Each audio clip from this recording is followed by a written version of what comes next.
আসসালামু আলাইকুম প্রিয় শিক্ষার্থীরা, তোমাদেরকে আরো একটি ভিডিওতে স্বাগতম।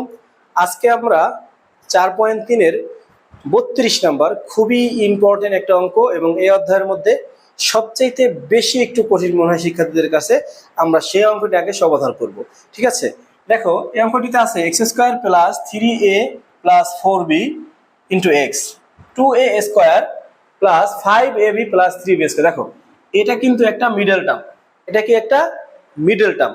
আচ্ছা, তাহলে এটা যদি মিডল টার্ম হয়, এইখানে কিছু কাজ করতে হবে যেটা তুমি স্যারের থেকে শিখে একটু মনে রাখবা, পরবর্তী তুমি অ্যাপ্লাই করতে পারো। তুমি প্রথম যদি কখনো না করো বা উৎপাদকের ধারণা তোমার মধ্যে না থাকে, তখন এটা তোমার কাছে একটু কঠিন মনে হবে। কিন্তু তুমি প্রথমবার স্যারের থেকে শিখবা, হ্যাঁ, স্যারে কোন স্টেপটা ফলো করে। ওকে, অনেকভাবে উৎপাদক করা যায়, এই জিনিসটাকে অনেকভাবেই ভাঙানো যায়। আমরা একটা নিয়ম শিখবো, এক্স স্কোয়ার, এই এক্সটা এখানে থাকা যেই কথা, এখানে থাকা কি একই কথা। তাহলে আমরা এক্স এর সাথে যদি 3a গুণ দিই তাহলে কত হবে 3ax, এক্স এর সাথে যদি আমি 4b গুণ দিই তাহলে কত হবে 4bx। আচ্ছা, এটা আমরা গুণের কাজ সারলাম। এখন এটাকে যদি আমরা মিডল টার্ম করি, তাহলে দেখো মিডল টার্ম নিয়ম হচ্ছে এখানে যদি কোনো সংখ্যা থাকে তাহলে প্রথমে এই দুইটা সংখ্যাকে গুণ করতে হবে। এই দুইটা সংখ্যা গুণ করলে কত হইতেছে আমার 3 আর 2 6। তার মানে এখানে 6 আছে, তোমার ভাবতে হবে 6 আছে।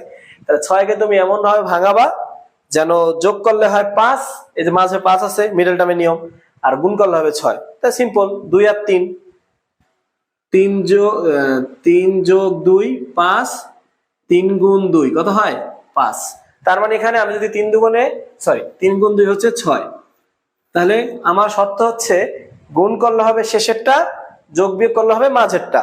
তাহলে আমি পেয়ে গেছি, আমি লিখতে পারি 2a স্কোয়ার প্লাস, এখন কথা হলো কোনটা, আমরা কিন্তু অন্য অন্য মিডল টার্মে প্রথমে আমরা বড়টা রাখি, কিন্তু এখানে আমরা ছোট রাখবো কারণ 2 এর সাথে 2 মিল করার জন্য।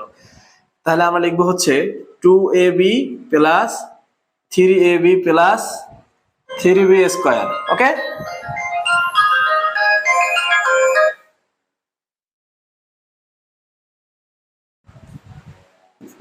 আচ্ছা, তারপরে দেখো এইখানে আমরা একটা কাজ করব, সেটা হচ্ছে কোনটা, এটাকে আমরা ভাঙাবো, এটাকে আমরা ভাঙাবো। যেমন আমরা এখানে 3ax আছে, আমরা লিখতে পারি 2ax প্লাস ax। কেন, একটা ax আর দুইটা ax যোগ করে তিনটাই হয়।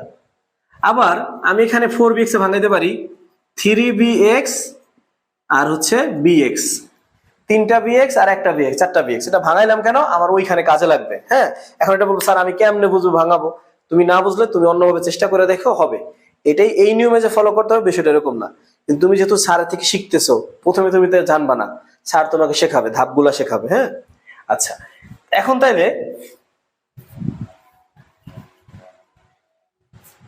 এখানে আছে আমরা যে মিডল টার্ম করতেছিলাম, দেখো এখানে আমরা যদি কমন নেই, এখানে আছে 2, এখানে 2 আছে, আমি একটা 2 কমন নিলাম। ঠিক আছে, 2 কমন নিলে আর একটা a কমন নিলাম। কেন, এখানে a আছে, এখানে a আছে, এখানে একটা a থেকে যায় আর এখান থেকে হচ্ছে b।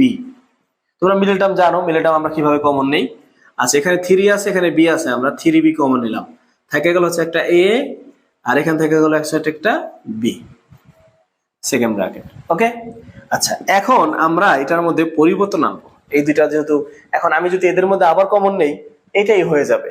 ঠিক আছে, আমরা এটা করব না, আমরা কি করবো, এদের মধ্যে এক্সচেঞ্জ করবো। যেমন আমি যদি এখানে এই 2ax এর সাথে 3bx মিলাই, আবার ax এর সাথে আমরা যদি bx মিল করি, তাহলে আমার কি হবে, দেখো আমি এর সাথে মিলাই, এখানে আছে 2ax আর হচ্ছে 3bx, আমরা এক জায়গায় করলাম, আর এখানে হচ্ছে আছে ax আর এখানে আছে bx, আমরা একটু ঘুরাইলাম, হ্যাঁ, অঙ্কের প্রয়োজনে। আচ্ছা, এখানে কত থাকলো a প্লাস b, এইটা আর এটার জন্য একটা, আর এই 2a এই 3b মিললে একটা, 2a প্লাস 3b। ওকে, আচ্ছা, এখন এই যে আমরা ঘুরাইলাম, এখান থেকে দেখো তো আমরা কমন নিতে পারি কিনা। আমরা চাইলে এই লাইনটা নাও করতে পারতাম, হ্যাঁ, সরাসরি এখানে আমরা আগেই কমন নিতে পারতাম, তাহলে তোমাদের বুঝতে কষ্ট হতো।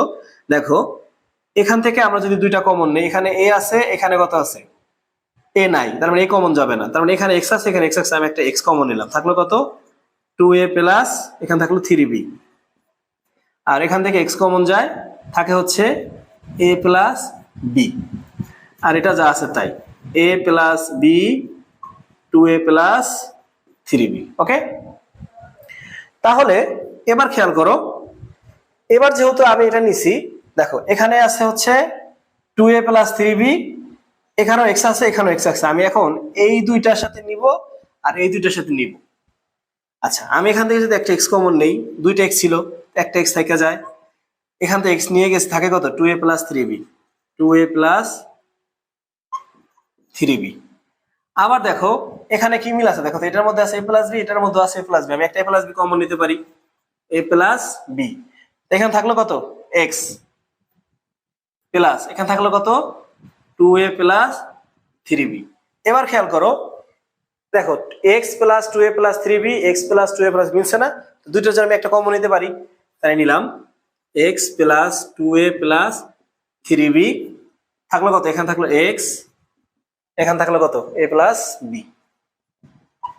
এটাই কিন্তু আমাদের উৎপাদক। এখন তুমি চাইলে সাজায় লিখতে পারো এটাকে পরে এটাকে, কিন্তু এটা আমাদের অ্যান্সার দিলে হবে, ঠিক আছে, এটাই আমাদের অ্যান্সার।